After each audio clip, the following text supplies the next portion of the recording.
commercially for over 15 years. Y'all seen The Deadliest Catch? I spent 10 years crabbing in the Bering Sea. This particular poem is about a boat I worked on for 5 years, and I worked for my uncle on it, actually.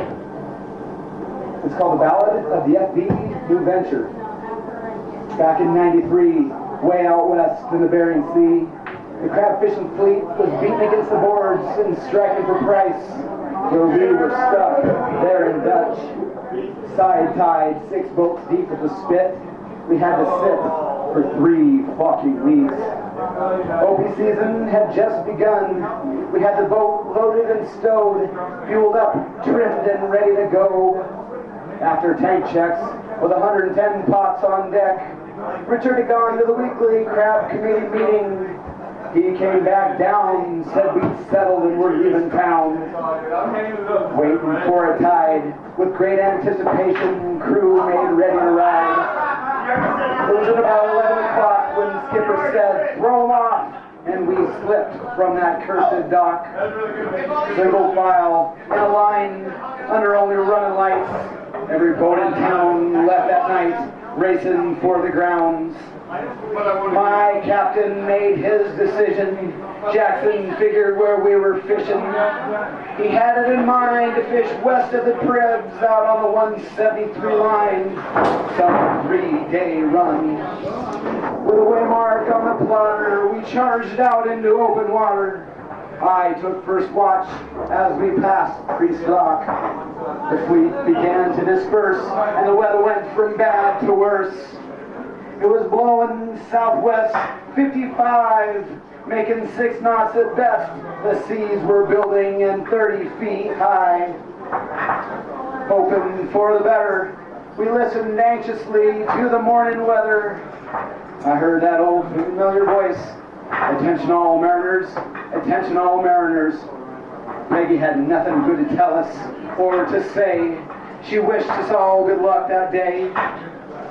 The winds were not to switch.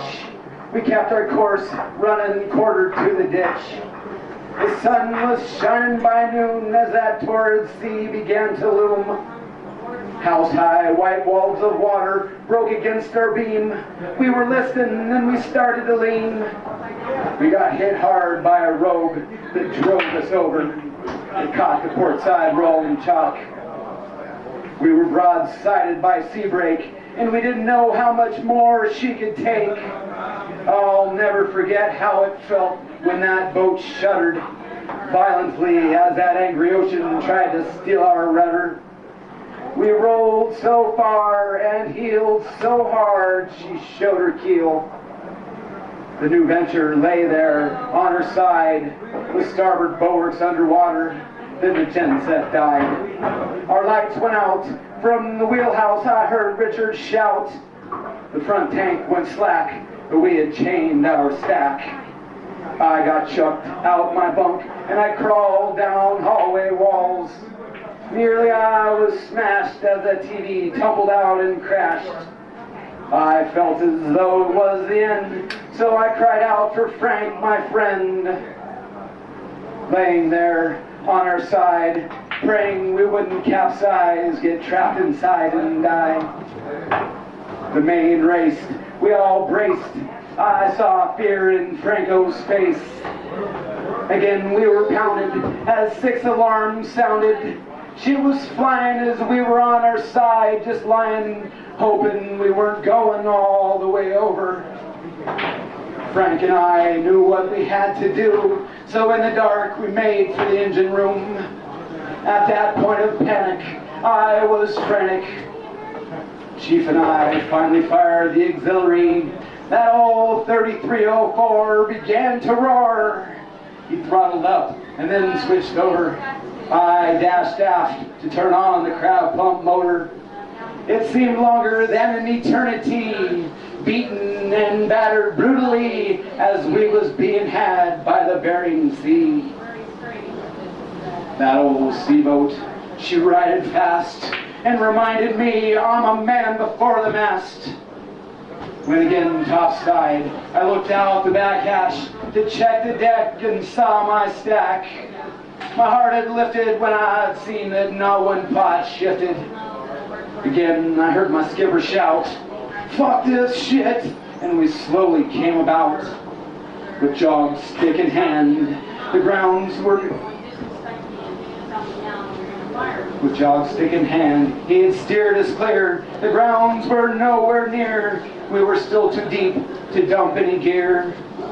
So we put that ditch on our 6, and we ran northeast with it. We had lost the radio. The antenna tore off and was hanging, hoping the backup wouldn't go, listening to it in the rigging, beating and banging. Half share got scared to death. He pissed himself and held his breath, fighting with a survival suit on the floor just inside his stateroom door.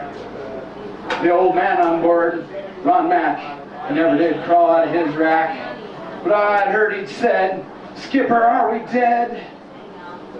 When I finally had time to stow away the galley, then I found a can of butter that had been opened upside down, huddled in the wheelhouse through to the next day.